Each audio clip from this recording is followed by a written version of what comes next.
ज़्यादा उम्मीद था कि बहुत काटेगा लो तो 410-15 नंबर देगा लो, कुछ ज़्यादा काट लगा। 400 हाँ 400 प्लस था पर कुछ ज़्यादा ही काट दिया है लोग। हिंदी संस्कृत तो आपसे कोई विशेष लगाव था क्या काटने वालों को? नहीं, जो टारगेट किए हैं उसको पूरा करना बहुत ज़रूरी था मेरे लिए। और मेरे सर जो है वो मुझे डेली मोटिवेट करते थे कि आपको ऐसे पढ़ना है, ऐसे पढ़ना है, तो बस ऐसे ही पढ़ाई करते थे। हमनी के ही मेहनत नहीं के, बच्चा तन के भी बहुत मेहनत बावे, बच्चा लोग भी बहुत मेहनत कैले वालों। जब मान ली कि कहल जाला कि गुरु के श्रेष्ठ उनकर चेला ही बनाएला लोग, तो ये लोग चेला भी वैसन रहला लोग कि जितना हमने के टारगेट दी सन बताई सन ओकरा हिसाब से लोग पढ़त रहला लोग।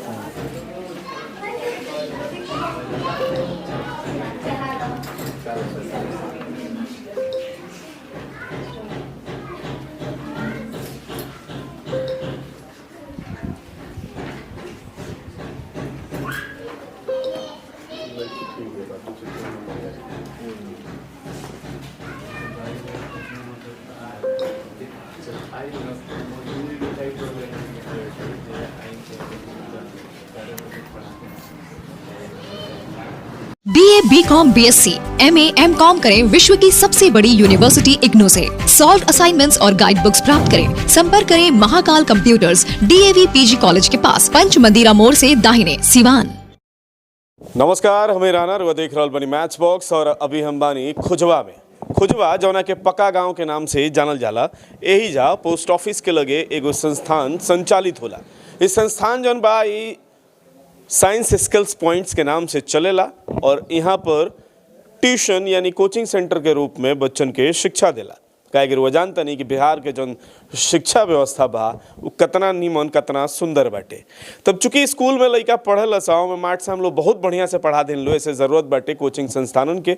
तो यहाँ देहात क्षेत्र में, सुदूर ग्रामीण क्षेत्र में एगो कोचिंग संस्थान चलेला। हमरा पता चलल है कि एजा से एगो बहुत ही बढ़िया रिजल्ट जौन बा वो आइल बा।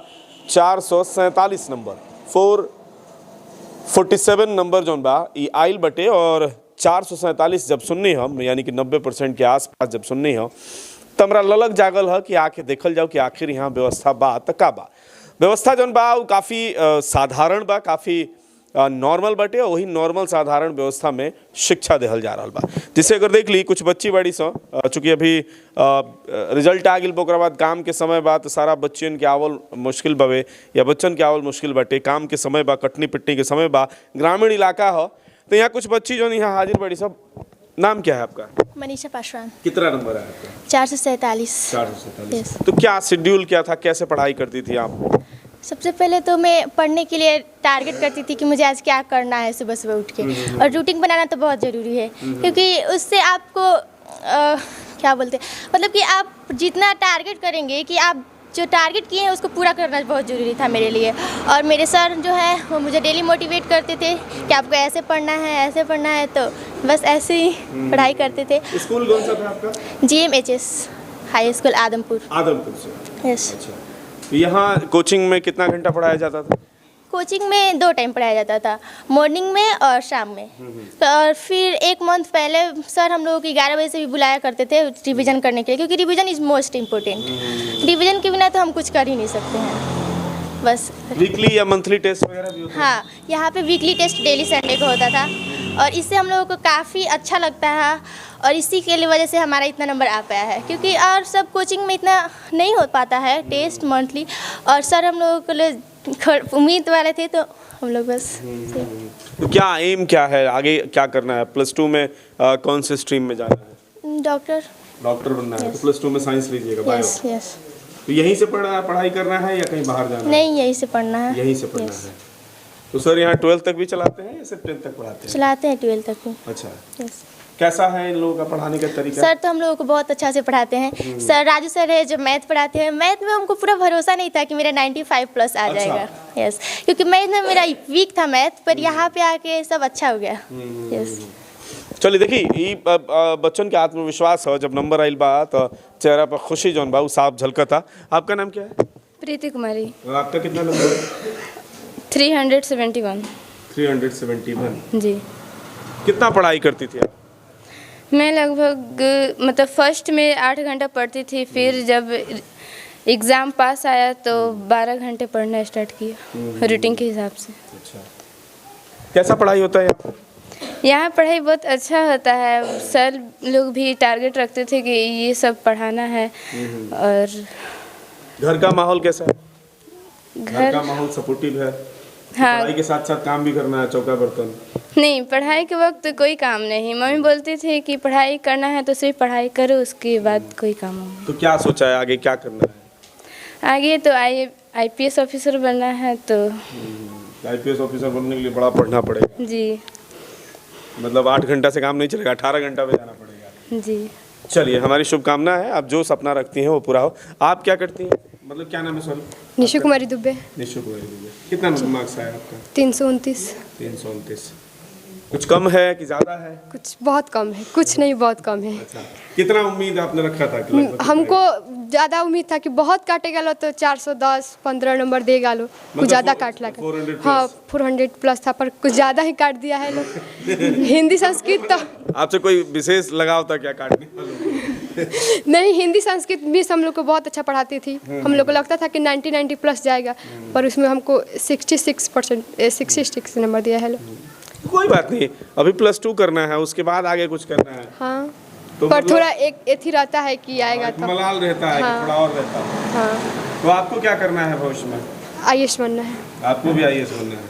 मतलब हम देख रहे हैं हमारे जवार में बहुत सारे IAS निकलने वाले हैं। हाँ, चलिए, हमारी शुभकामना है कि आप बने। आप बेटा क्या नाम है आपका? अनु कुमारी चौहान। अच्छा, और आपका कितना मार्क्स है? 300 कुछ 303। 323। जी, तो आप कैसे पढ़ती थी? मैं रूटीन के हिसाब से पढ़ते थे।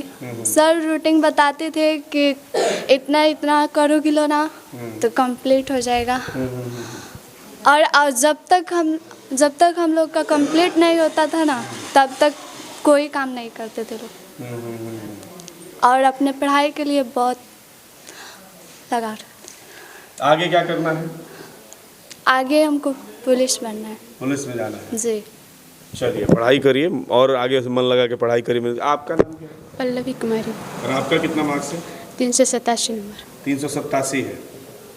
मतलब बस 13 अंक नीचे रह गई ना, तो अब 400 हो ही जाता है। तो क्या लग रहा है कि आपने जो लिखा था वो पूरा पूरा आया है कि कुछ कम रह गया? नहीं, कुछ कम किए। अच्छा, मतलब अब नंबर काट दिया है? हाँ, अफसोस है। आगे क्या करिएगा +2?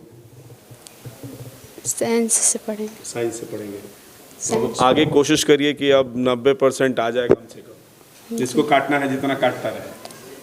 पूरी कोशिश करेंगे। आपका नाम क्या है? मुस्कान कुमारी यादव। अच्छा, और आप कितना मार्क्स है आपका? 331। 331। कैसे पढ़ाई करती थी आप?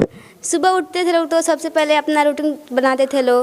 उसके बाद से मतलब रूटीन को पूरा मतलब कंप्लीट करते थे लोग कि इतना बजे तक हम लोगों को रूटीन कंप्लीट कर लेना है।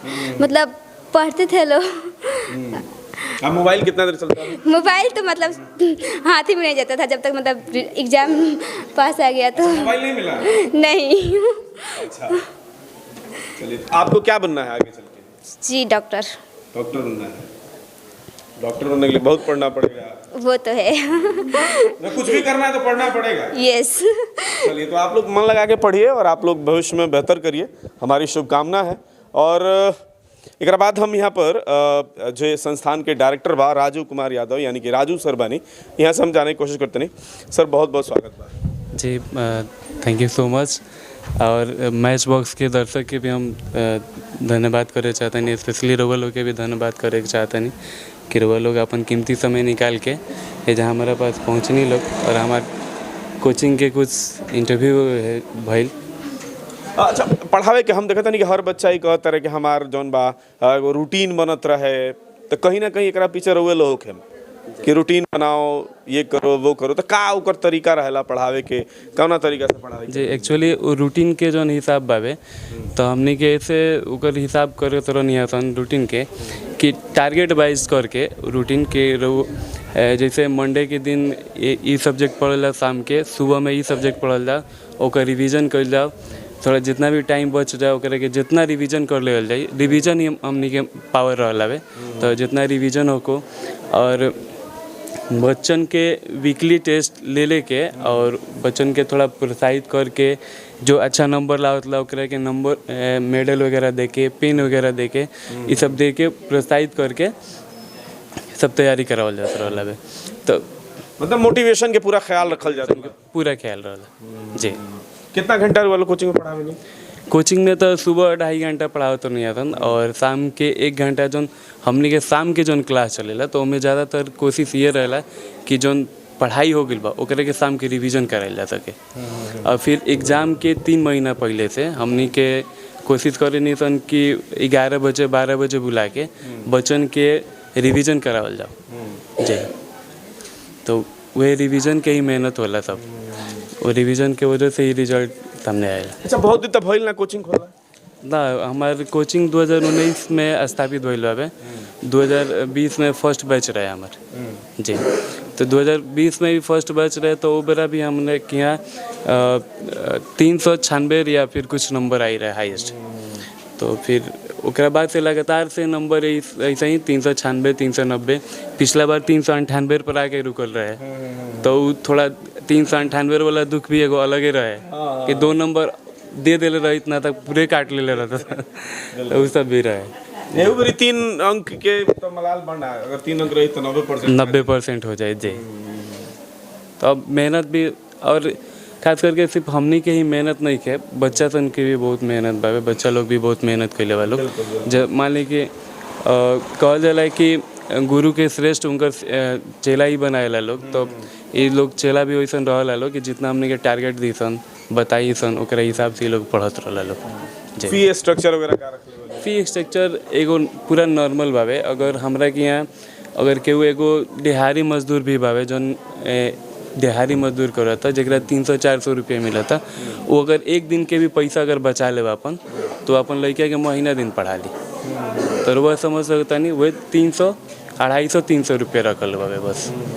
अब मोटो ये बा कि हर बच्चा हर घर के बच्चा पढ़ ले, केहू ई ना सोच पावे कि हमारे लगे पैसा नहीं के तो हम नहीं की पढ़ा पाओ। और ये सब बावे फीस ज़्यादा स्ट्रक्चर के नहीं के। तो भविष्य के का योजना बटे? कुछ भविष्य के योजना बस ये बा कि जैसे बिहार टॉपर निकाले के बिहार टॉपर जी। ताकि बहुत ज़रूरत बटे। सिवान से पता ना कहिया के निकलल बा, हमने के खाली पढ़ते जगह हुनिए के निकलत आलो तो जाते नहीं कि सिवान में चलाक बा कि बुर्बक लोग बा जी। सिवान में देखिए चलाक के अब ये वाला तो बात नहीं कि हम कह सकत, लेकिन जोन नालंदा और उन्हें के जोन सब सब्जेक्ट पढ़ाई के जोन ई बा ना, हम नालंदा में एगो हमारे दोस्त बने तो वो जब हम गए रहनी एक बार तो हम देखनी सन कि उन लोग के सब्जेक्ट पढ़ाई के और जोन टारगेट के हिसाब से पढ़ाई के जोन तरीका बा वो अलग बा। एक के वजह से आवेला मतलब कुछ अलग बा, कुछ अलग जी अलग बावे तभी होला दोनों की वजह से टॉपर्स होने पैदा होता है जी। चलिए रुआ ग्रामीण क्षेत्र में रह के और बेहतर कार्य करत नहीं और 400 प्लस लगभग 450 के करीब अगर नंबर पहुँचैले बनी तो ये वाकई में रुआ लोग के मेहनत बटे, बच्चा सबके भी मेहनत बटे और सबको मेहनत से परस्पर सहयोग से ये आगे बढ़ता। तो रुआ के शुभकामना रही जी। बहुत बहुत धन्यवाद। तो अभी हम रहनी है साइंस स्किल्स पॉइंट में जौन की खुजवा में बा पोस्ट ऑफिस के लगे, जहां पर 447 टॉप रिजल्ट आइल बा। और ए रिजल्ट के बदौलत आज हम चूँकि रिजल्ट हमारा के आकर्षित किले सो ग्रामीण क्षेत्र में ये कोचिंग संस्थान चलेला और काफ़ी मतलब मिनिमम संसाधन में चलेला, ये चीज़ हमारा के अट्रैक्ट केले सो। और देखिए यहाँ लोग के सपना बाटे कि भविष्य में हमनी के बिहार टॉपर दी जा, तो हमनी के भी शुभकामना रही। आसपास के जो भी छात्र स्टूडेंट देखता ओकरा लोग खातिर एगो बेहतर विकल्प बा। वह सब आके एक बार यहाँ पर इंक्वायरी कर सकतनी, देख सकतनी, जान सकतनी, परख सकतनी, ओकरा बाद डिसाइड करें कि का करे के बा नहीं करे के। और फिलहाल देखत रही मैच बॉक्स।